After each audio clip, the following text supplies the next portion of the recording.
Messi এক piece, তার কোনো কপি নাই। মেসি এমন এক মানুষ যে তার প্রতিপক্ষকেও মায়ায় ফেলে দেয়।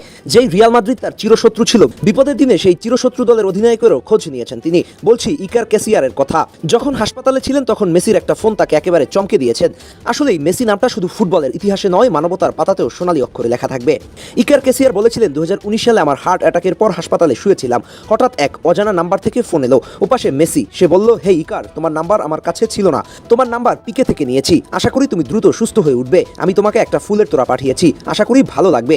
এমন একটা কথা শোনার পরে ইকার ক্যাসিয়ারের অবস্থা কি হয়েছিল জানেন? ইকার নিজে বলেন, আমি সত্যিই অবাক হয়ে গিয়েছিলাম। তার এমন বিনয়ী আচরণ আমার কল্পনাতেও ছিল না। আমি কখনো ঘনিষ্ঠ ছিলাম না, তবুও সে নিজে ফোন করে খবর নিল। মেসি, এটাই তো তার সৌন্দর্য। ভাবুন তো, যার সঙ্গে মাঠে ছিল প্রতিদ্বন্দ্বিতা, যার সঙ্গে ছিল সংগ্রাম, সেই মানুষটা প্রথমে খোঁজ নিচ্ছে, মন থেকে শুভেচ্ছা জানাচ্ছে। মেসি খেলতেন বার্সেলোনায়, সেই বার্সেলোনায় মেসি রিয়াল মাদ্রিদের কত কঠিন রাত উপহার দিয়েছেন।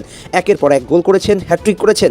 ক্যাসিয়ার ছিলেন সেই গোল পোস্টের রক্ষক। ক্যাসিয়ার কখনো জিতেছেন মেসির সাথে, কখনো হেরেছেন। তাদের মধ্যে সম্পর্কটা তাই বন্ধুত্বের নয়, বরং ছিল লড়াইয়ের। কিন্তু মেসি সেই লড়াইয়ের কথা ভুলে গিয়ে বিপদে ইকারের খোঁজ নিয়েছে, তাকে ভালোবাসা জানিয়েছেন। মেসি এমনই। কিছুদিন আগে তো আপনারা এমবাপ্পের কথাও শুনলেন। মেসির প্রশংসায় পঞ্চমুখ ছিলেন এমবাপ্পে। বললেন মেসি তাকে অনেক সুন্দর করে বল বানিয়ে দিতেন, আর তিনি সেটাকে খুব সহজে গোলে পরিণত করতেন। এমবাপ্পের মতো একজন স্ট্রাইকার, যার কাজ হলো অ্যাটাকে গিয়ে গোল দেওয়া, সে যখন জানতে পারে যে তার পেছনে মেসির মতো কেউ একজন আছে, তখন সে নির্ভয়ে খেলে যেতে পারে। 2022 কাতার বিশ্বকাপের পর থেকে মেসি এবং এমবাপ্পের সম্পর্ক অনেকটা সাপ আর নেউলের মতো হয়ে গেছে। কিন্তু তবুও মেসির সেসব দিনের কথা তিনি এখনও ভুলে যাননি। একবার এন্ড্রিককে জিজ্ঞেস করা হলো, আর্জেন্টিনায় এখনও মেসি আছে, কিন্তু পরের বিশ্বকাপ অর্থাৎ 2026 বিশ্বকাপে তার উপস্থিতি এখনও নিশ্চিত নয়। তার বিদায়ে কি ব্রাজিলের জন্য ইতিবাচক কিছু বয়ে আনবে? এবার শুনুন এন্ড্রিক কি বলে। এন্ড্রিক এই প্রশ্নের জবাবে বলে, আমি ওভাবে দেখি না। আর্জেন্টিনা সবসময় বেশ কয়েকজন তারকা ছিল এবং কেউই একা একা চ্যাম্পিয়ন হতে পারেনি। এমনকি মেসি ছাড়াও আর্জেন্টিনা সবসময় যে কোনো টুর্নামেন্টের ফেভারিটের তালিকায় থাকবে। তাদের হারানো সবসময় কঠিন হবে, আর মেসি যদি থাকে তাহলে সেটা কঠিন না, তার চেয়েও বড় কিছু হবে।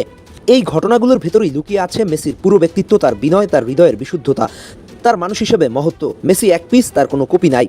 ফুটবল মাঠে তিনি যেমন জাদুকর, জীবনের মঞ্চ তেমনই এক আলোকিত আত্মা। মেসির মতো মানুষ পৃথিবীতে খুব কম জন্ম নেয়। তাকে ভালোবাসতে পারা, তার ভক্ত হতে পারা সত্যি আমাদের জীবনের এক গর্বের অনুভূতি।